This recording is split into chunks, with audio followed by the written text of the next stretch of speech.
Hello दोस्तों, नमस्कार। स्वागत है आप सभी का आपके अपने यूट्यूब चैनल टारगेट विद सिमजी शर्मा में। तो दोस्तों, आज के सेशन में हम लेकर उपस्थित हैं रुक्मणी पब्लिकेशन का प्रैक्टिस सेट 6। चलिए इस प्रैक्टिस सेट को करते हैं और आगे बढ़ते हैं।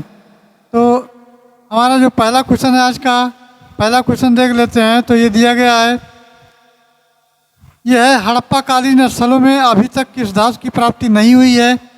तांबा है, स्वर्ण है, चांदी है और लोहा है। तो इसका सही जवाब हो जाएगा लोहा है। ऑप्शन डी लोहा इसका सही जवाब होगा, क्योंकि हड़प्पा कालीन स्थलों में अभी तक लोहा धातु की प्राप्ति नहीं हुई है। चलिए दूसरा क्वेश्चन देखते हैं। दूसरा दिया गया है, निम्नलिखित में से कौन सा अशोक कालीन अभिलेख खरोष्ठी लिपि में है। तो दोस्तों, इसका सही जवाब हो जाएगा वो ऑप्शन सी हो जाएगा, शाहबाजगढ़ी। चलिए नेक्स्ट देखते हैं। नेक्स्ट हमारा है प्रश्न संख्या 3। दोस्तों, यदि प्रश्न संख्या 3 की बात की जाए तो धनानंद को हराकर मौर्य साम्राज्य की स्थापना किसने की थी। तो वो दोस्तों चंद्रगुप्त ने की थी। किसने की थी? चंद्रगुप्त ने की थी। और चौथा क्वेश्चन देखते हैं, तो झेलम नदी के किनारे प्रसिद्ध जो वितस्ता का युद्ध है वो किन किन शासकों के बीच लड़ा गया। तो ऑप्शन है चंद्रगुप्त मौर्य और सेलुकस के बीच में, धनानंद और चंद्रगुप्त के बीच में, पोरस एवं सिकंदर के बीच में, या सिकंदर एवं आम्भी के बीच में। तो इसका सही उत्तर हो जाएगा वो हो जाएगा ऑप्शन सी, पोरस एवं सिकंदर के बीच में ये युद्ध लड़ा गया। चलिए फिर आगे बढ़ते हैं। नेक्स्ट क्वेश्चन हमारा है प्रश्न संख्या 5 है। तो 1942 में भारत छोड़ो आंदोलन में व्यक्त ग्वालियर टैंक मैदान में भारत का राष्ट्रीय ध्वज फहराने वाला व्यक्ति कौन था। तो दोस्तों, वो जो व्यक्ति था वो था अरुणा आसिफ अली। अरुणा आसिफ अली ऑप्शन सी इसका सही जवाब होगा। चलिए नेक्स्ट देखते हैं। तो नेक्स्ट हमारा है, ये कोट दिया गया है, सूचीबद्ध है और मिलान करना है। दोस्तों, इस क्लास का जो पीडीएफ है वो आपको टेलीग्राम पर उपलब्ध कराया जाता है। तो आप टेलीग्राम ग्रुप को ज्वाइन कर लें, जो कि वीडियो के डिस्क्रिप्शन में दिया गया है, और साथ ही साथ पीडीएफ प्राप्त करते रहें। तो ये जो हमारा छठवां क्वेश्चन है दोस्तों, तो ये छठवां है, सूची फर्स्ट और सूची सेकंड के साथ सुमेलित कीजिए और सूचियों के नीचे दिए गए कोड का प्रयोग कर सही उत्तर का चयन करना है। तो ये लिस्ट फर्स्ट है और लिस्ट सेकंड है, इसमें घटनाएं हैं, परिणाम हैं। तो ऑप्शन ये आता है हमारा मार्ले मिंटो सुधार। तो दोस्तों किससे संबंधित है? तो मार्लो मिंटो सुधार जो है वो संबंधित है आपके 3 पॉइंट से, यानी 3 पॉइंट ये दिया गया है। तो मार्लो मिंटो सुधार जो है वो है सांप्रदायिक निर्वाचन क्षेत्र से है। और दूसरा जो आता है साइमन कमीशन। तो साइमन कमीशन की बात की जाए तो ऑप्शन ये से है, ये व्यापी आंदोलन से है। और जो चौरी चौरा का घटना है वो जाके जुड़ा है किसने? सहयोग आंदोलन के वापस लिए जाने से। और डांडी का जो नमक यानी यात्रा है वो 5 से जुड़ा हुआ है। तो ए का तीसरा है और बी का चौथा है। तो ये तो यहाँ देखते हैं, तो ये का तीसरा है। तो इसमें तो नहीं, इसमें नहीं है। तो अर्थात ये डी ऑप्शन में दिया गया है। तो डी ऑप्शन दिया गया है, ये डी ऑप्शन हो जाएगा।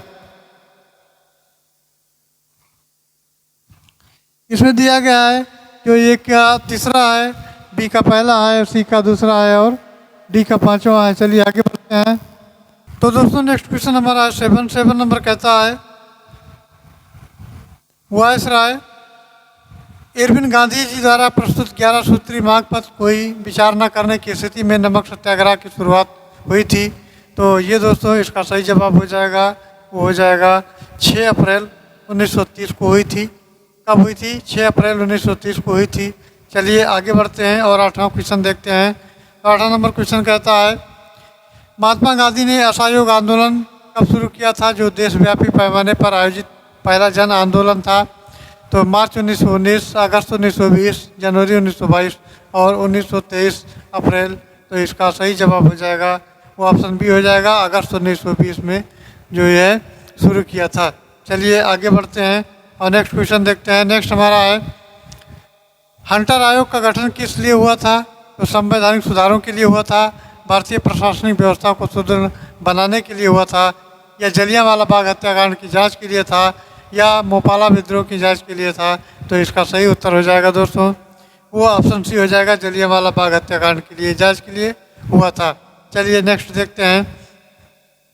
तो नेक्स्ट क्वेश्चन हमारा आता है, यह है 10वां नंबर। 10वां नंबर क्वेश्चन कहता है दोस्तों, यह है भारतीय राष्ट्रीय कांग्रेस के प्रथम अधिवेशन निम्नलिखित में से किसकी पदावधि में हुआ था? Lord Curzon, Lord Dufferin, Lord Lytton और लॉर्ड रिपन। तो इसका जो सही जवाब होगा वो लॉर्ड डफरिन हो जाएगा, अर्थात 20 का सही उत्तर होगा। चलिए नेक्स्ट आगे बढ़ते हैं। तो नेक्स्ट क्वेश्चन हमारा है वो 11 नंबर है, भारत के किस राज्य की सीमा नेपाल से मिलती है? तो नेपाल से मिलने वाली जो सीमा है दोस्तों वो सिक्किम राज्य की मिलती है। किसकी मिलती है? सिक्किम राज्य की मिलती है। और चलिए आगे बढ़ते हैं, 12वां नंबर क्वेश्चन देख लेते हैं। तो यह है, पृथ्वी के वायुमंडल की किस परत में ओजोन परत पाई जाती है? क्या समताप मंडल में पाई जाती है, बहिर्मंडल में पाई जाती है, क्षोभ मंडल में पाई जाती है या मध्य मंडल में पाई जाती है? तो इसका सही उत्तर हो जाएगा वो समताप मंडल हो जाएगा। क्या हो जाएगा? ये इसका सही उत्तर हो जाएगा। चलिए दोस्तों आगे बढ़ते हैं और अगला क्वेश्चन देखते हैं। अगले क्वेश्चन की बात की जाए तो निम्नलिखित में से कौन सा जोड़ा सही है ये हमको बताना है। एक तरफ वन्यजीव विहार दिया है और एक तरफ राज्य दिया है। दोस्तों बादीपुर की बात करें तो ये तमिलनाडु में है, और मानस की बात करें तो उत्तर प्रदेश में है, या रणथंभौर राजस्थान में है, या सिमलीपाल बिहार में है। तो इसमें सबसे पहले तो हमको जोड़ा सही बताना है कि कौन सा सही है, बाकी सब गलत है। तो ये गलत है, ये गलत है, ये गलत है, अर्थात एक सही है। रणथंभौर जो है वो राजस्थान में स्थित है। Ranthambore is right answer. चलिए आगे बढ़ते हैं। नेक्स्ट क्वेश्चन हमारा है 14 नंबर। 14 नंबर की दोस्तों यदि बात की जाए तो अरावली और विंध्याचल के बीच में कौन सा पठार अवस्थित है? कर्नाटक है, छोटा नागपुर पठार है, मालवा का है और बघेलखंड है। तो इसका सही जवाब हो जाएगा वो हो जाएगा ऑप्शन सी मालवा हो जाएगा। क्या होगा? ऑप्शन सी मालवा हो जाएगा। नेक्स्ट देखते हैं। तो निम्न में से कौन सी नदी गंगा की एक सहायक नदी नहीं है? नहीं है पूछा है।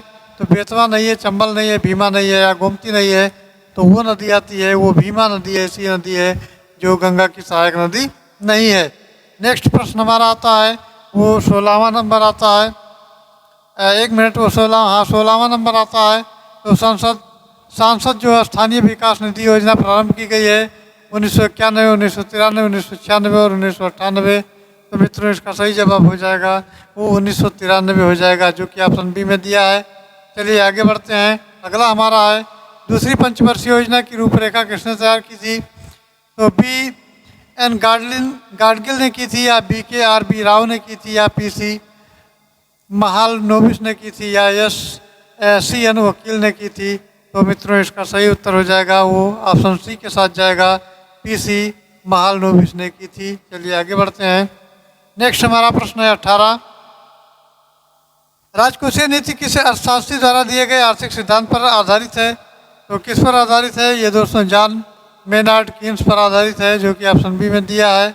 और 19 नंबर क्वेश्चन को देखते हैं। तो इनमें कौन सी गतिविधि है जिसके तृतीय क्षेत्र के अंतर्गत वर्गीकृत नहीं किया गया है? तो वो दोस्तों मछली पकड़ना है। क्या है वो? ऑप्शन डी मछली पकड़ना है। चलिए आगे बढ़ते हैं। नेक्स्ट है 20 नंबर क्वेश्चन की यदि बात की जाए तो आर्थिक शब्दों में भूमंडलीकरण देशों के बीच तेजी से होने वाली प्रक्रिया है। तो परिवर्तन है, या प्रतिस्पर्धा है, या निवेश है, या एकीकरण है? तो इसका सब सही जवाब चला जाएगा एकीकरण के साथ, वो दोस्तों एकीकरण है।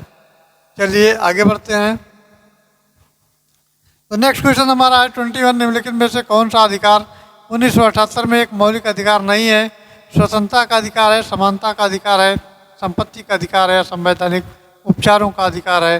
तो इसका सही जवाब हो जाएगा वो संपत्ति का अधिकार हो जाएगा। क्या होगा? संपत्ति का अधिकार हो जाएगा। चलिए नेक्स्ट देखते हैं। तो नेक्स्ट प्रश्न की बात की जाए अगर, तो नेक्स्ट हमारा आता है प्रश्न संख्या 22। दोस्तों प्रश्न संख्या 22, मूल संविधान में किसका उल्लेख नहीं था? तो किसका नहीं था? क्या मंत्रिपरिषद का था, मंत्रिमंडल, प्रधानमंत्री या संसद का? तो किसका नहीं था? वो मंत्रिमंडल का नहीं था। ऑप्शन बी चला जाएगा मंत्रिमंडल के साथ। तो इसका जो उल्लेख था मूल संविधान में नहीं था। चलिए आगे बढ़ते हैं। इसी क्रम में दोस्तों 23वां नंबर क्वेश्चन देखते हैं। तो भारत के सर्वोच्च न्यायालय में संविधान की आधारभूत ढांचे के सिद्धांत को स्पष्ट किया गया है। कब किया गया है? गोलकनाथ बाद 1967 में, सज्जन सिंह बाद 1965 में, शंकरी प्रसाद बाद 1951 में, या केशवानंद भारती 1973 में? तो इसका सही जवाब हो जाएगा वो दोस्तों केशवानंद भारतीवाद 1973 सही उत्तर हो जाएगा। चलिए आगे बढ़ते हैं। नेक्स्ट है मौलिक अधिकारों के एक भाग के रूप में भारतीय संविधान के अधिकार की गारंटी देता है, यात्रा देता है, विवाह है, समानता है, तलाक है। तो इसका सही उत्तर जो हो जाएगा वो ऑप्शन सी हो जाएगा, समानता। ऑप्शन सी समानता इसका सही उत्तर होगा। चलिए नेक्स्ट देखते हैं। तो नेक्स्ट है 25 नंबर क्वेश्चन। 25 नंबर क्वेश्चन की बात करें तो भारतीय संविधान में दिया गया शासन का संसदीय रूप संविधान से प्रभावित है। यूनाइटेड किंगडम है, ऑस्ट्रेलिया है, यूनाइटेड स्टेट है या आयरलैंड है। तो कौन सा प्रभावित है दोस्तों? तो वो प्रभावित है यूनाइटेड किंगडम, यानी ऑप्शन ये इसका सही उत्तर हो जाएगा। चलिए फिर आगे बढ़ते हैं और अगला क्वेश्चन देखते हैं। तो ये है 26 कौन सी मिश्र धातु में लेड और टिन होते हैं? क्या गन मेटन में होते हैं, जर्मन यानी जर्मन सिल्वर में होते हैं, या बेल मेटल में होते हैं, शोल्डर में होते हैं? तो मित्रों इसका सही जवाब हो जाएगा वो हो जाएगा शोल्डर में होते हैं, शोल्डर में होते हैं। चलिए आगे बढ़ते हैं। अब नेक्स्ट आता है 27 नंबर। तो 27 नंबर कहता है कि सितारों की जगमगाहट का कारण क्या होता है? तो वायुमंडलीय अपवर्तन होता है, वायुमंडलीय प्रतिबिंब होता है, प्रकाश का बिखराव होता है, आंतरिक प्रतिबिंब होता है। तो इसका सही उत्तर हो जाएगा वो ए हो जाएगा, अर्थात वायुमंडलीय परिवर्तन यानी अपवर्तन होता है। चलिए नेक्स्ट देखते हैं। तो नेक्स्ट है 28 नंबर। इसमें देखते हैं धावन सोडा है, पोटेशियम डाइसल्फेट है, सोडियम सल्फेट है, सोडियम बाइकार्बोनेट है या सोडियम कार्बोनेट है। तो इसका सही जवाब हो जाएगा दोस्तों वो सोडियम कार्बोनेट हो जाएगा, जो कि डी ऑप्शन में दिया गया है। चलिए आगे बढ़ते हैं। 29 नंबर क्वेश्चन। हमारे पाचन तंत्र के किस भाग में वसा का पाचन होता है? छोटी आंत, अग्नाशय, बड़ी आंत और पेट। तो इसका सही उत्तर हो जाएगा ऑप्शन ये छोटी आंत।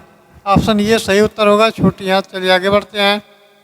नेक्स्ट दोस्तों आता है ये है सीमेंस इकाई। सीमेंस किसकी इकाई है? चुंबकीय प्रवाह घनत्व की है, विद्युत चालकत्व की है, चुंबकीय प्रवाह की है या धारिता की है? तो इसका सही उत्तर हो जाएगा वो ऑप्शन बी हो जाएगा, विद्युत चालकत्व हो जाएगा। विद्युत चालकत्व इसका सही उत्तर होगा। नेक्स्ट है 31 नंबर। निम्न में से सबसे छोटी कौन सी इकाई है, कौन सी संख्या है? तो ये अब आता है मैथ का पोर्शन। चलिए मैथ के पोर्शन को देख लेते हैं।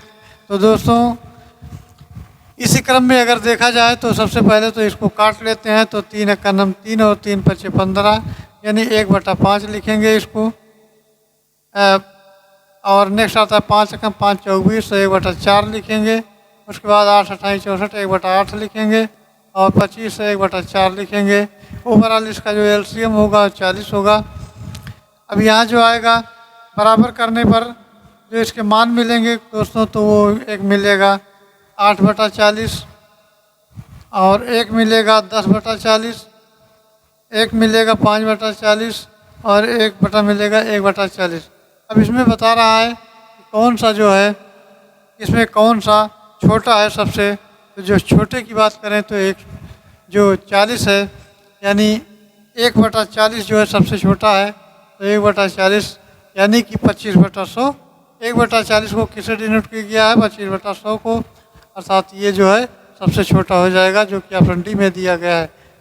ये ऑप्शन डी में दिया गया है, ये सही उत्तर हो जाएगा। चलिए आगे बढ़ते हैं। अब दोस्तों 32 नंबर की बात करें तो इसका वर्गमूल ले लेते हैं। तो हमको वर्गमूल कैसे लेना है? वो भी भाग विधि से लेना है। चलिए भाग विधि से वर्गमूल लेते हैं। तो ये है 237 और 249। इसके जोड़े की बात करें तो 2 का जोड़ा 1 का ये बनेगा। एक को 1 से करते हैं तो 1 का नम 1 हो गया, या भी 1 हो गया, 2 हो गया और 272 हो गया। अब ये आ गया 2 और 2 को फिर क्या करेंगे? अब ये दोस्तों ले जाएंगे 8 बार। कितनी बार ले जाएंगे? 8 बार। तो ये हो जाएगा 8 × 28 = 64, ये भी नहीं होगा तो इसको ले जाएंगे फिर 9 बार। 9 बार हो जाएगा दोस्तों, 9 × 9 = 81 हो जाएगा, 9 × 9 = 81 हो जाएगा। और फिर 8 हो जाएगा, 9 × 2 = 18 और 8 = 26 हो जाएगा। 18 8 26 हो जाएगा, यानी 261 आ गया। अब यहाँ 2 में से 1 निकला, 1 11 बचा कुल मिला के, और यहाँ 2 अंक उतार लिए, 49 हो जाएगा। अब 1149 की बात करें दोस्तों तो ये 1149 थोड़ा सा फिर से लिखना पड़ेगा। 1149 हो गया और इधर मान जो हमारा आ गया था वो आ चुका था 1 9 और 3 अब ये देखते हैं, तो इसका जो मान आया था दोस्तों वो 38 आया था। अब 38 में फिर गुणा करना है तो 3 से करते हैं, तो ये 3 त्रिका 9 हो गया और 3 8 24 हो गया, 24 के 4 हो गया और 3 त्रिका 9 और 2 11 हो गया, अर्थात ये पूरा पूरा कट गया। तो ये 3 कुल मिला के हमारा ओवरऑल जो मान आया वो 193 आया। 193 ऑप्शन ए में दिया गया है, तो ऑप्शन ए इसका सही उत्तर होगा। चलिए आगे बढ़ते हैं और नेक्स्ट क्वेश्चन हमारा 33 नंबर। 33 नंबर ये कहता है, तो इसको पहले छोटा कर लेते हैं। 33 नंबर कहता है दोस्तों कि एक परीक्षा में स्पंदना ने 50 में से 22 अंक प्राप्त किए, उसे एक और परीक्षा देनी होगी। उसे पास करने के लिए उसे कुल मिलाकर 56% अंक प्राप्त करने की आवश्यकता है। यदि दूसरी परीक्षा 75 अंक की थी तो दूसरी परीक्षा में उसके अंकों का प्रतिशत कितना था। चलिए प्रतिशत देख लेते हैं। तो पहली परीक्षा की यदि बात की जाए दोस्तों, तो पहली परीक्षा होगी, जो पहली परीक्षा होगी परीक्षा तो ये होगी 50 की, 50 पूर्णांक होगा इसमें, और इसमें जो प्राप्तांक हमको मिले हैं वो 22 हैं। और दूसरी परीक्षा जो होगी, दूसरी की बात करें तो ये दोस्तों हो जाएगा 75 का। अब इसको थोड़ा हल करते हैं, तो दोनों मिलाकर जो आवश्यक अंक हैं वो कुल 56% हैं। कितने हैं? 56 हैं। अब आते हैं 50 प्लस 75 का हम क्या करते हैं, 50 प्लस 75 का जो है 56% निकाल लेते हैं बटा 100। तो इसको जब हल करेंगे तो ये आ जाएगा, ये दोस्तों हमारा जो ओवरऑल आएगा वो 125 आ जाएगा और गुणे 56 बटा 100 हो जाएगा। ये बात समझ में आ रही होगी। तो 5 दूनी 10, 50 25 हो जाएगा। इसका कलर चेंज कर लेते हैं, तो ये 5 दूनी 10 हो जाएगा और 50 25 से 25 आ गया और 5 दूनी 10 20 आ गया, 5 चौक 20 आ गया, 50 25 आ गया और 4 आ गया, 4 कदम 4, 4 चौक 16, यानी 14 गुणे 5 हो जाएगा तो 70 आ जाएगा। ओवरऑल हमारा जो आंसर होगा वो 70 होगा। तो 70 जो है, अब आगे फिर बढ़ते हैं। तो 70 जब मान हमको मिल चुका है, अब 70 में क्या करते हैं, 22 अंक हमको मिले हैं, तो 70 में से 22 अगर घटा देंगे तो 48 बच जाएगा। तो 48 किस में आता है? ऑप्शन ए में आता है। Option A is right answer. चलिए आगे बढ़ते हैं। नेक्स्ट क्वेश्चन आता है दोस्तों, वो क्वेश्चन हमारा है 54 नंबर। 54 नंबर क्वेश्चन कहता है, ये है 54 नंबर कहता है, राजा राम एक निश्चित मात्रा में गेहूं खरीदता है। वो 1/4 भाग 12% के लाभ पर बेचता है और शेष भाग को कितने % लाभ पर वो बेचे कि संपूर्ण व्यापार में उसे कुल ओवरऑल 15% का लाभ हो। तो चलिए इसको पहले हल कर लेते हैं। तो जो प्रश्न के हिसाब से देते हैं, तो प्रश्न के हिसाब से देखा जाए तो दोस्तों 1/4 जो है, 1/4 गुणे 12 और प्लस 3/4, यानी क्योंकि 1/4 दिया गया है तो 3/4 जो है x हो जाएगा, बराबर हो जाएगा 15 के। अब इस सवाल को हल कर लेते हैं। तो इसका जो है, इसको हल करेंगे तो क्या हम मिलेगा, 4 कम 4 और 4 3 12, यानी 3 मिलेगा और प्लस 3 x/4 मिलेगा, बराबर 15 मिलेगा। कलर चेंज कर लेते हैं। तो ये जो मान हमको मिला, तो ये 3x/4 और 15 में से 3 अगर ये इधर आ गया, इधर निकाल दी तो 12 बचा। तो ओवरऑल हमको जो बचा दोस्तों वो क्या बचा, 3x/4 बराबर बचा इधर 12। अब इसको हल करते हैं तो 3x बराबर 12 गुणे 4/3, 3 चौक 12 यानी 16 हमको आंसर मिल गया। ये 16% है और 16% ही सही उत्तर हो जाएगा, जो कि ऑप्शन बी में दिया गया है। Option B is correct answer. चलिए आगे बढ़ते हैं। अब आता है 35 नंबर क्वेश्चन। 35 नंबर क्वेश्चन कहता है दोस्तों कि प्रश्न में ABC ये संख्याएं दी गई हैं और समग्र औसत जो दिया गया है वो 23 है। तो B का औसत इतना है, तो C और D का औसत क्या करना है। तो चलिए ज्ञात कर लेते हैं। तो प्रश्न के हिसाब से सबसे पहले अगर देखा जाए तो ये plus B plus C plus D ये 4 हैं, कुल बटा 4 हो गया, बराबर 23 दिया गया है। अब इसको क्या करते हैं, अगर 23 को 4 यानी 4 इधर ले आएँ तो ये हो जाएगा ये plus B plus C plus D बराबर हो जाएगा 23 गुणे 4, यानी 4 तिहाई 12 और 4 दूनी 8, 1 9, कितना हो जाएगा? 92 हो जाएगा। अब चलिए ए प्लस बी बटा 2 बराबर हो जाएगा 19.5 दिया गया है। और ये प्लस बी जब मान इसका ओवरऑल निकालेंगे तो ये 19 दूना 38, 1 39 हो जाएगा। ये 39 मान हमको मिल गया। अब 2 मान हमको मिल गए, अर्थात ये प्लस बी का मिल गया, ये प्लस बी का मिल गया 239, और A plus B plus C plus D का जो मिल गया वो मिल गया 92। अब क्या करते हैं, सी प्लस डी निकालने नहीं, दोनों समीकरण को हल कर देते हैं।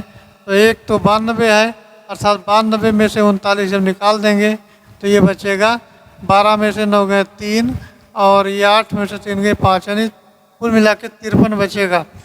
अब उसका औसत निकाल देते हैं, तो 53 जब बच गया तो औसत बटा 2 कर देंगे तो ये 26.5 हो जाएगा, 26.5 हो जाएगा, जो कि ऑप्शन सी में दिया गया है। कहाँ? ऑप्शन सी में दिया गया है। चलिए आगे बढ़ते हैं, नेक्स्ट है दोस्तों 35 नंबर क्वेश्चन। 4 संख्याएं ए बी सी डी ऐसी हैं जिनका समग्र औसत 23 है और बी का औसत 19.5 है, तो सी डी का औसत हमको निकालना है।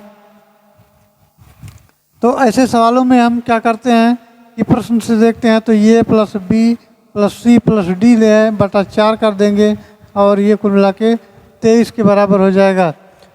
अब यहाँ क्या करते हैं, A plus B plus C plus D बराबर हो गया 23 और प्लस 4, यानी 23 और गुणे 4 इधर आएगा तो गुणे पे हो जाएगा, तो ये 4 तिहाई 12 हो जाएगा, 4 दूनी 8 9 हो जाएगा, कुल ओवरऑल 92 हो जाएगा।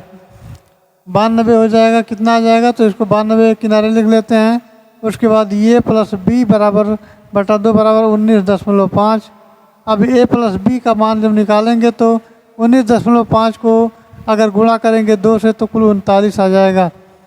समीकरण फर्स्ट में से सेकंड को निकालने पर तो सी प्लस डी बराबर हो जाएगा, ये 53 हो जाएगा, और इसका जो औसत निकालेंगे तो 53 बटा 2 हो जाएगा, तो ये 26.5 हो जाएगा।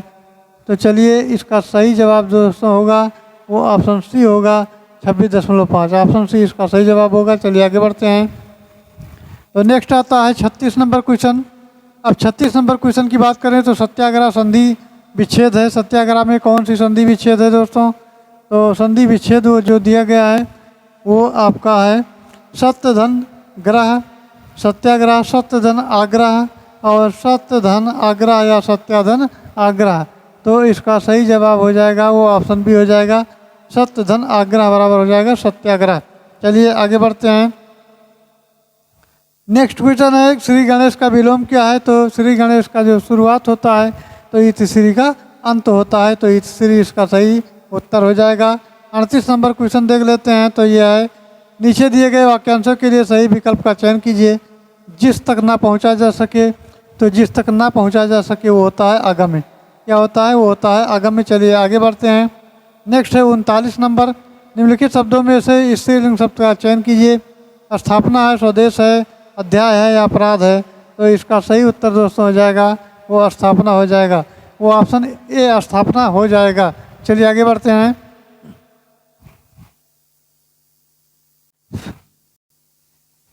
तो चलिए नेक्स्ट देखते हैं 40 नंबर क्वेश्चन।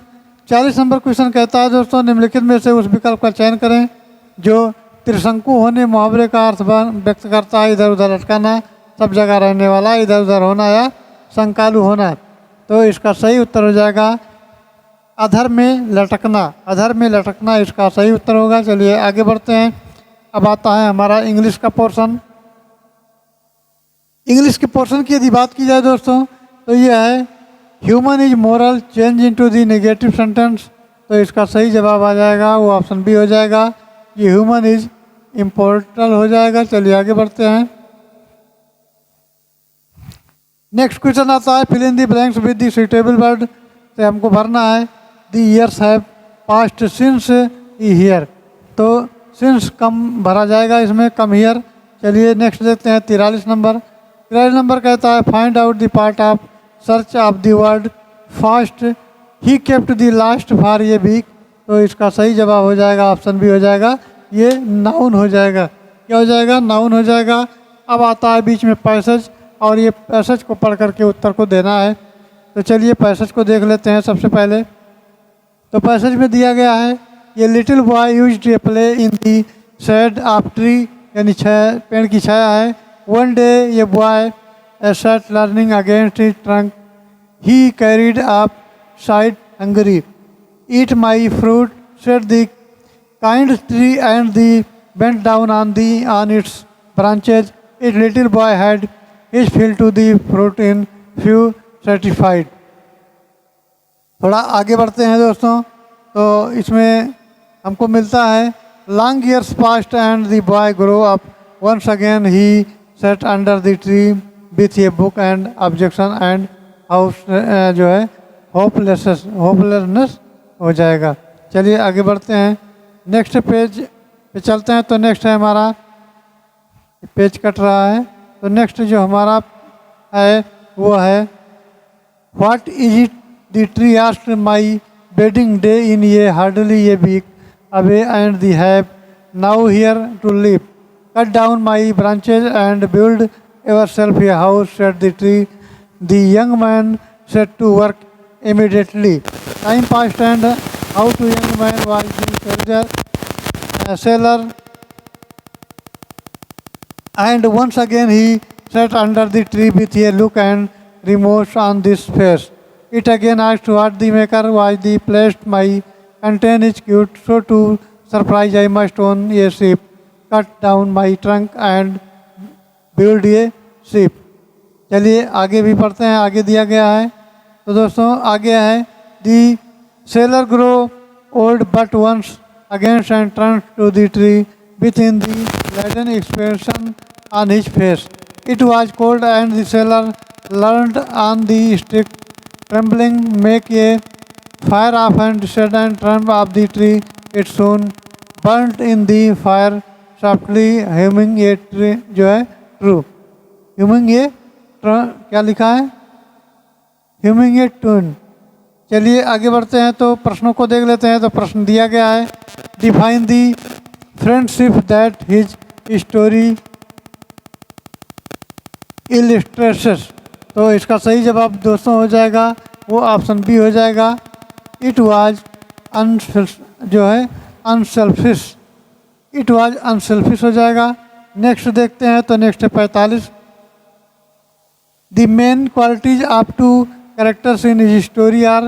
तो इसका सही उत्तर दोस्तों हो जाएगा ऑप्शन सी हो जाएगा, बोथ आर फुलिश। चलिए नेक्स्ट देखते हैं। तो नेक्स्ट की बात की जाए अगर, तो नेक्स्ट क्वेश्चन हमारा है, ये है 46 नंबर। 46 नंबर दोस्तों जो कि रीजनिंग पोर्शन से है, दिए गए विकल्पों में से संबंधित अक्षरों शब्द संख्या को चुनना है। तो ये बेगची यानी टेडपोड जो मेढक से संबंधित है, तो शावक किससे संबंधित है, तो वो सिंह से संबंधित है। किससे संबंधित है, सिंह से संबंधित है। अब देखते हैं 47 नंबर। तो 47 नंबर दिया गया है, यदि नवंबर की पहली तारीख को सोमवार पड़ता है तो 25 नवंबर को कौन सा दिन होगा।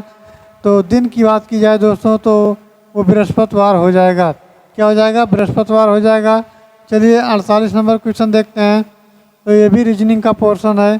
तो ये दोस्तों है, उस विकल्प का चयन करें जो चौथे पद उसी तरह संबंधित है जिस प्रकार पहला पद दूसरे से संबंधित है। तो चलिए इसको हल करते हैं। तो इस प्रश्न को जो 48 नंबर है इसको सॉल्व कर लेते हैं। तो दोस्तों ये 48 नंबर जो प्रश्न हमारा है ये है, इसमें दिया गया है यम एन क्यू आर। तो इसका संबंध है, यहाँ लिख लेते हैं, यल है और यम है, पी है, क्यू है। तो ये जो है घटाने पर अर्थात यम यल यम और यम एन और पी क्यू और क्यू आर, तो -1 का अंतर इसमें मिल रहा है। सेम उसी पैटर्न पर आधारित है, ये आर है। अब यहाँ भरना है तो ये पहले वाला भरना है, तो 1 अंतर का ये भी हो जाएगा। तो दोस्तों इसका जो सही उत्तर हो जाएगा वो ऑप्शन सी हो जाएगा। सी ऑप्शन इसका सही उत्तर होगा। चलिए आगे बढ़ते हैं। नेक्स्ट क्वेश्चन है 49 नंबर देखते हैं। तो उस विकल्प का चयन करें जो तीसरे पद से उसी प्रकार संबंधित है जिस प्रकार दूसरा पद पहले से संबंधित है। जाना का होता है प्रस्थान करना, तो खर्च करना का होता है। अब खर्च करना का क्या हो जाएगा, तो ये हो जाएगा उपयोग करना। उपयोग करना यानी कि खर्च करना, तो ऑप्शन सी होगा। चलिए आगे देखते हैं 50 नंबर। ये का भाई एफ है, ए की लड़की सी है और एफ की बहन के है और सी का भाई जे है और जे का चाचा कौन है, तो ये सवाल बताना है हमको। तो चलिए इस सवाल को सॉल्व कर लेते हैं। तो ये दोस्तों दिया गया है। तो सबसे पहले है इसमें सवाल में कहता है कि ये का भाई एफ है, तो ए का भाई एफ बना लेते हैं। यहाँ ए का भाई इसको एफ कर देते हैं। फिर उसके बाद पूछता है ए की लड़की सी है, तो ए की जो लड़की है वो सी है, तो यहाँ सी यहाँ कर देते हैं। ये अर्थात लड़की है और ए जो है। और उसके बाद फिर सवाल पूछा है कि एफ की बहन के है, तो एफ की बहन जो है के है, तो के कहाँ दिखा देते हैं, एफ की बहन यहाँ के को दिखा देते हैं, अर्थात ये इसकी बहन है। फिर आगे पढ़ते हैं। तो सी का भाई जे है, एक एक स्टेप हमको देखना पड़ेगा। तो सी का जो भाई है वो जे है,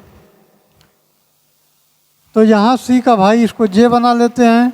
उसके बाद हमारा डायग्राम इस तरह कुछ बन रहा है। और फिर है तो जे का चाचा कौन है, तो जे का चाचा कौन है, अर्थात ये दोनों पति पत्नी हैं, सॉरी क्षमा करना है, ये दोनों भाई बहन हैं और ये इसकी ये लड़की है और इसके तो इसको जो है इसको ले जाएंगे जे को, और जे को एफ से क्या ताल्लुक़ है ये बताना है हमको। तो जब ये इसका भाई है, एफ का भाई है और ये इसकी लड़की है, तो भाई हो जाएगा, तो स्पष्ट हो जाएगा कि ये जो है इसका चाचा होगा, अर्थात जे एफ का चाचा होगा। जे एफ का चाचा, तो एफ दिया गया है इसमें, और यहाँ जे का चाचा पूछा है तो एफ दिया है, एफ होगा डी ऑप्शन। चलिए आगे बढ़ते हैं। 51 नंबर क्वेश्चन है, संगीता चानू किस खेल से संबंधित हैं जिसे एनडीए ने 4 साल पहले बैन कर दिया था। तो मित्रों इसका सही उत्तर हो जाएगा वो ऑप्शन हो जाएगा ए, भारोत्तोलन हो जाएगा। क्या हो जाएगा, भारोत्तोलन हो जाएगा। चलिए आगे बढ़ लेते हैं।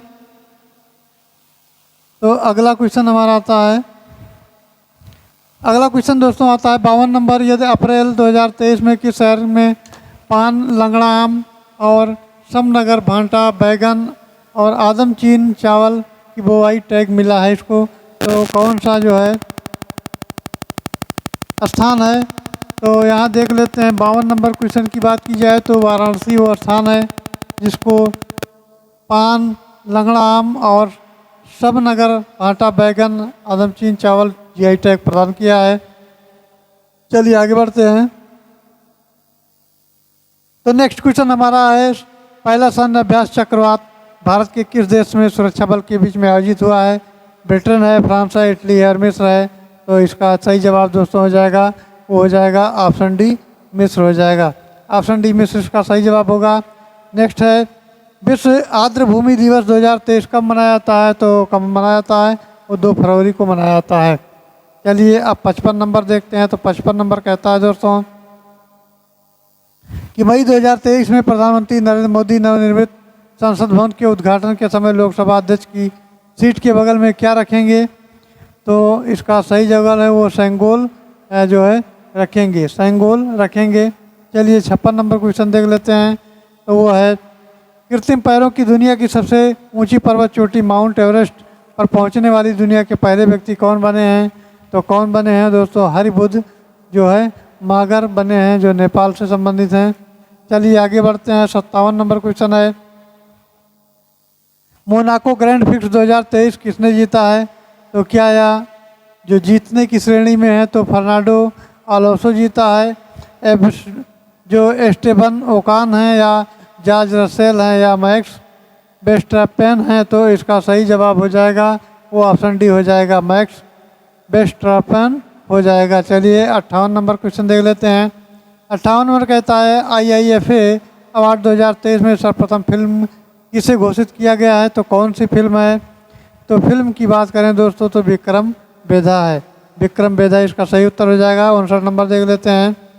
तो मई 2023 में 57वां ज्ञानपीठ पुरस्कार किसे दिया गया है। ये नीलमणि फुकन है और दामोदर मौजो है, अमिताभ घोष हैं और जुम्पा लाहिड़ी हैं। तो इसका सही जवाब हो जाएगा दोस्तों वो ऑप्शन हो जाएगा दामोदर मौजो, दामोदर मौजो इसका सही जवाब होगा। चलिए नेक्स्ट देखते हैं। तो 60 नंबर है। 60 नंबर कहता है यूरोप में एटीपी चैलेंजर खिताब जीतने वाले पहले भारतीय टेनिस खिलाड़ी कौन बने हैं? तो कौन बने हैं दोस्तों? तो वो सुमित नागल जी बने हैं। चलिए आगे बढ़ते हैं। नेक्स्ट है 61 नंबर। 61 नंबर कहता है सदीर किस नृत्य शैली का प्राचीन नाम है? तो मित्रों वो जो नाम है वो भरतनाट्यम का नाम है, अर्थात सदीर जो है भरतनाट्यम का प्राचीन नाम है। चलिए आगे बढ़ते हैं। नेक्स्ट है जाकिर हुसैन निम्न में से कौन सा वाद्य यंत्र बजाते हैं? तो जाकिर हुसैन जो है कौन सा बजाते हैं? वो तबला बजाते हैं। वो तबला बजाते हैं। इसका सही उत्तर ए होगा। चलिए आगे बढ़ते हैं। तो 1930 में प्रथम राष्ट्रमंडल खेलों का आयोजन कहाँ हुआ है? कनाडा में हुआ है, रूस में, भारत या जर्मनी में हुआ है? तो दोस्तों वो जो हुआ है वो ऑप्शन ये कनाडा में हुआ है। कहाँ हुआ है? कनाडा में हुआ है। अब चलिए कुछ जोड़ी मिलानी है, उसको मिलान कर लेते हैं। तो निम्नलिखित में से कौन सा जोड़ा जो सही नहीं बनाया गया है? तो ये हरभजन सिंह कबड्डी से संबंधित है, तो ये गलत है।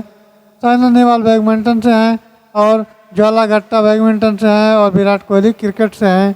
तो इसका सही जवाब नहीं बताया गया है। तो नहीं वाला जो हो जाएगा, हरभजन सिंह कबड्डी से नहीं है, हरभजन सिंह क्रिकेट से हैं, बाकी सभी ये मिल रहे हैं। तो चलिए आगे बढ़ते हैं। नेक्स्ट हमारा है 65 नंबर। अब 65 नंबर की बात करें दोस्तों तो आगे बढ़ते हैं 65 नंबर के लिए। तो ये आ गया 65 नंबर। अब 65 नंबर देख लेते हैं। तो सूची फर्स्ट और सूची सेकंड से मिलान किया गया है, जिसमें ये तिथि दिए गए हैं और उनके दिवस दिए गए हैं। तो 26 जनवरी जो है भारत का गणतंत्र दिवस है। 30 जनवरी शहीद दिवस है। 1 फरवरी जो सत्ता शासक दिवस है। 4 फरवरी विश्व कैंसर दिवस है। तो ये तो सीधा सीधा लिखा है, अर्थात ये ऑप्शन हो जाएगा 1 2 3 4 5, यानी ये 1 से 4 तक का लिखा गया है सीधा सीधा। तो इसका सही जवाब ए हो जाएगा। 66 देखते हैं। तो निम्नलिखित युग्मों में से कौन सा एक सुमेलित नहीं है? तो ये कौन सा आंदोलन है? यह है एपिको आंदोलन, पी हेगड़े से संबंधित नहीं है, या चिपको आंदोलन SL बहुगुणा है, नर्मदा बचाओ आंदोलन मेधा पाटेकर हैं, और शांत घाटी आंदोलन ये बाबा आमटे हैं। तो बाबा आमटे जो है इसमें नहीं पूछा गया है, तो ये गलत हो जाएगा। ये गलत हो जाएगा, जो कि ऑप्शन डी सही दिया गया है, सही है। तो नेक्स्ट क्वेश्चन आता है मिताक्षरा पुस्तक किसने लिखी है? क्या नयचंद ने लिखी है, अमोघ वर्ष ने लिखी है, विज्ञानेश्वर ने लिखी है, या कंबन ने लिखी है? तो किसने लिखी है दोस्तों? तो इसका जो सही उत्तर हो जाएगा वो विज्ञानेश्वर ने लिखी है।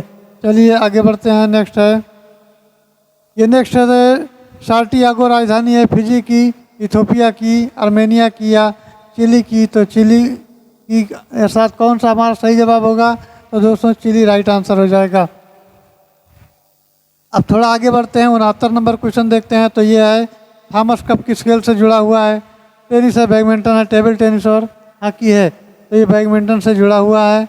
चलिए आगे बढ़ते हैं। 70 नंबर क्वेश्चन की बात करें तो ओलंपिक ध्वज के संदर्भ में कौन सम्मिलित नहीं है? तो कौन सम्मिलित नहीं है देख लेते हैं। तो नीला है यूरोप है, पीला एशिया है, काला ऑस्ट्रेलिया और हरा ऑस्ट्रेलिया है। तो चलिए ये काला ऑस्ट्रेलिया इसका जो सुमेलित मिलान नहीं है, ऑप्शन सी इसका सही जवाब होगा। चलिए आगे बढ़ते हैं और इस गद्यांश को पढ़ लेते हैं, जो कि 71 से 80 तक के प्रश्नों के लिए कारगर सिद्ध होगा। तो चलिए इस गद्यांश को पढ़ते हैं। गद्यांश बहुत ही इम्पोर्टेंट है। तो गद्यांश के अंतर्गत कलाकार का अपना भावबोध ही कला का मूल उपकरण है, अतः निर्मित सिद्धांत अभिव्यक्ति के मूलतः भिन्न नहीं है। भेद केवल बलाबल का एक अभिव्यक्ति में केवल वस्तु एवं तत्व माध्यम है, जो आमत्व प्रधान जबकि निर्मित और आमत्व प्रच्छन्न रहता है और वस्तु तत्व उभर कर सामने आ जाता है। तो तत्व की दृष्टि से विचार करने पर सौंदर्य चेतना का ही फल है, प्रकृति का नहीं। अनेक कला मर्मज्ञों ने सौंदर्य की सर्जना में कलाकार की तटस्थ दृष्टि को ही प्रमाण माना है। उनका स्पष्ट कथन है कि कला भाव का मोचन नहीं है, बल्कि भाव का जो है ये पलायन है, और अहम अभिव्यक्ति नहीं वरन अहम विसर्जन है। कृति कलाकार राग द्वेष को व्यक्त करने के लिए अपने अहंकार में परितोष के लिए कला की गणना नहीं है, वरन अपने राग द्वेष के जो परिष्कार के लिए है, अहम से मुक्ति पाने के लिए कला का साधना करता है। अभिव्यक्ति सिद्धांत का इस स्थापत्य का कोई विरोध नहीं है, उसके अनुसार ही व्यक्तिगत राग द्वेष का उद्गार कविता नहीं है। तो चलिए इस प्रश्न को उत्तर देखते हैं। तो 71 नंबर क्वेश्चन ये कहता है कि उपयुक्त अवतरण का सर्वाधिक उपयुक्त शीर्षक कौन सा है दोस्तों? तो इसका जो सही जवाब हो जाएगा वो आपका ये हो जाएगा अभिव्यक्ति सिद्धांत। अभिव्यक्ति सिद्धांत इसका सही उत्तर होगा। चलिए नेक्स्ट देखते हैं। तो नेक्स्ट आता है 72 नंबर। अब 72 नंबर क्वेश्चन देख लेते हैं। तो कलाकार की कला का मूल उपकरण उसका क्या होता है? भावबोध होता है, अभिव्यक्ति होता है, कविता होती है, लेखन शैली होती है। तो इसका सही दोस्तों जवाब हो जाएगा ऑप्शन ए हो जाएगा, भाव बोध हो जाएगा। चलिए अगला देखते हैं। तो अगला हमारा है अभिव्यक्ति में आमत्व माध्यम है और वस्तु जो है तत्व गौण है, और वस्तु तत्व माध्यम है और आमत्व प्रधान है, भाषा शैली प्रधान है और लेखन शैली मूल्यवान है, कविता प्रधान है और निबंध गौण है। तो इसके जवाब के तौर पर देखा जाए तो बी ऑप्शन वस्तु तत्व माध्यम है और आमत्व प्रधान है। चलिए आगे बढ़ते हैं। नेक्स्ट है 74 नंबर की बात करें तो अभिव्यक्ति और निर्मित में अंतर क्या है? तो अंतर जो है दोस्तों वो सी वाला है। सी अंतर क्या कहता है?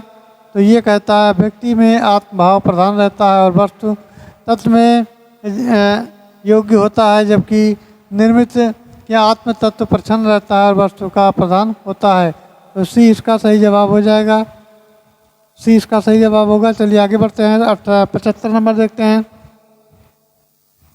तो 75 नंबर है तत्व दृष्टि का सौंदर्य है, चेतना का फल है, प्रकृति का फल है, रचना का स्वरूप है या रचना का फूल है। तो इसका जो सही जवाब होगा ऑप्शन बी होगा, प्रकृति का फल है। चलिए नेक्स्ट पैसेज को देख लेते हैं और इसको जल्दी जल्दी पढ़ करके इस प्रश्नों को कर लेते हैं। तो इसमें दिया है दोस्तों, ये है गद्यांश खंड। सिंधु घाटी की सभ्यता से संबंधित प्रमाणों पर पता चलता है कि युद्ध काल में शांति काल दोनों अवस्थाओं में लोगों की जागृति जो पैदा करने के लिए झंडों का उपयोग किया जाता था। भारतीय पुराण ऐसे प्रमाणों से भरे पड़े हैं जिनमें ये सिद्ध होता है कि झंडे को धात्विक महत्व दिया जाता था। किसी देवी देवता के सम्मान में झंडारोहण करने का ध्वजा जो है ध्वजादान कहते हैं थे और उसे कार्य जो है उसका पुण्य समझा जाता था। देवी पुराण में देवी पुराण में देवी दुर्गा के लिए ध्वजा का दान का विवरण इसी प्रकार के पुराणों में दूसरे देवी देवताओं के ध्वजाओं यानी ध्वजाओं के विचरण मिलते हैं। कहते हैं भगवान विष्णु गरुड़ ध्वजा और भगवान शिव वृषभ ध्वजा के साथ चलते थे। आज भी लोग वैष्णो देवी की यात्रा पर जाते हैं, उस समय माता का लाल ध्वज हाथ में लेकर ही मंदिर जाते हैं। यही नहीं, मनोकामना पूरी होने पर हनुमान जी के मंदिर पर झंडे का दान आज भी होता है। अब ऐसे भी प्रमाण जो प्राप्त हुए हैं जिनमें सिद्ध होता है कि बौद्ध लोग भी अपने आराधना स्थलों पर संकेत देने के लिए तथा अपने धर्म के प्रचार के लिए झंडों का उपयोग करते थे। सम्राट अशोक ने बौद्ध धर्म के संदेशों से प्रचार के लिए उनके तीर्थ स्थानों पर ध्वजा स्तंभ निर्मित करवाए थे। हमारे राष्ट्रीय ध्वज जो कि धार्मिक यानी धर्म चक्र अंकित हैं और सारनाथ में अशोक द्वारा निर्मित स्तंभ की अनुकृति हैं। तो जैन धर्म में भी अपने तीर्थ स्थानों पर झंडे फहराने की प्रथा थी और जैनियों आदि ने पुराणों में अनेक ऐसे संदर्भ मिलते हैं जिनमें सिद्ध होता है कि प्राचीन राजा मंदिरों में ध्वजादान किया करते थे। अब इस पुराण के अनुसार उन लोगों की जो पाली ध्वजा थी किसी भी जैन मंदिर का अभिन्न अंग होती थी। जैन धर्म की ध्वजा को 5 रंग में केसरी, बसंती, श्वेत, हरी व काली जो समतल पट्टियाँ होती हैं यह ध्वजा और जैन पूजा स्थलों में फहराया हुआ है। अब देखा जाता है कि झंडों का उपयोग गुप्त काल के बाद भी किया जाता रहा है और परवर्ती भारतीय साहित्य में पता चलता है कि ईसा के बाद 10वीं सदी में ध्वजा और पताका का अंतर मिट गया और दोनों एक समान एक दूसरे के पर्यायवाची हो गए। चलिए अब प्रश्नों को देख लेते हैं। तो दोस्तों प्रश्न नंबर है 76। अब ये 76 नंबर क्वेश्चन कहता है कि सिंधु घाटी सभ्यता संबंधी प्रमाणों के अनुसार, अब इसमें ऑप्शन के अनुसार सी को सेलेक्ट करेंगे जो कि युद्ध काल में शांति काल दोनों अवस्थाओं में झंडों का उपयोग किया जाता था। चलिए आगे बढ़ते हैं। तो 77 नंबर है उस झंडे का उपयोग का मुख्य उद्देश्य क्या था? तो वो दोस्तों था जागृति उत्पन्न करना। क्या था? जागृति उत्पन्न करना। चलिए 78 देखते हैं। तो भारतीय पुराणों के अनुसार झंडे का जो महत्व है क्या है, धार्मिक महत्व है। धार्मिक महत्व है, चलिए ये की सारी पैसेज में मिले हुए हैं, पैसेज के आधार पर हमको जो है उत्तर को देना है।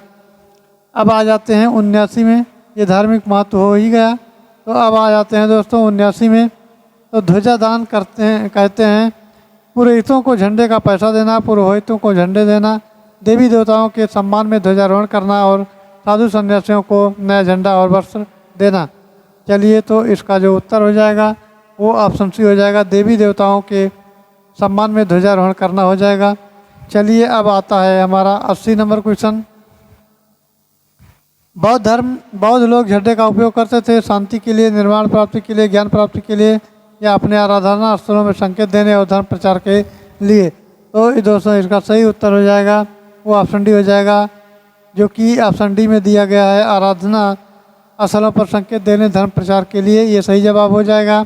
अब आता है दोस्तों 81 से लेकर के और सीधे 100 तक के जो 20 प्रश्न दिए गए हैं वो DI से आते हैं, अर्थात डाटा इंटरप्रेटेशन से आते हैं, और इसमें ग्राफ भी होता है, इस प्रकार प्रतिशत वाला भी होता है, पाई भी होता है, पाई चार्ट होता है, ग्राफ चार्ट होता है, ये सारे होते हैं। और दंड चार्ट भी होता है। तो कुल मिला के 20 क्वेश्चन दिए गए हैं। तो PDF में सारी चीज़ें जो है PDF भेज दे रहे हैं, और PDF को दे करके आप हल कर सकते हैं।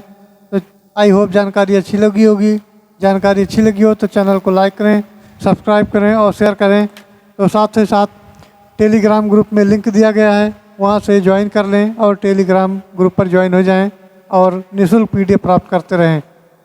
तो आई होप फिर मिलेंगे अगले वीडियो में। Thanks for watching. जय हिंद।